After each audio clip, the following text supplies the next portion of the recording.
Hi everyone, আমি শিখা। আর আজকে আমি চলে এসেছি বিউটিশিয়ান ক্লাসে। আর এই যে ডামির ওপর হেয়ার প্র্যাকটিস করবো বলে ডামিকে নিয়ে নিয়েছি, আর এখানে সেকশনিং করে পাপ করে নিয়েছি পেছন দিকে। এবার করব। তার সাথে সাথে এখানে দিদি চলে এসছে বার্থডে পার্টির জন্য মেকআপ করতে।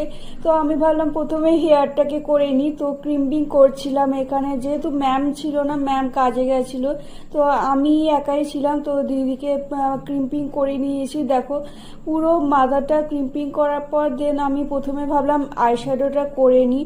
এখানে আইশ্যাডোটা করে নিয়ে আমি এখানে গ্লিটার দিয়ে দিয়েছি, গোল্ডেন নয়, ঠিক কপার গ্লিটারটা দিয়েছিলাম। দেন আইলাইনারটা দিয়ে দেওয়ার পরে দেখি ম্যাম চলে এসেছেন। আর যেগুলো বাকি ছিল পেছনে কাল করাটা, অর্ধেকটা করেছি আমি আর অর্ধেকটা ম্যাম করে কমপ্লিট করলেন। আর ফুল লুকটা জাস্ট দেখো, অসাধারণ লাগছে দিদিকে।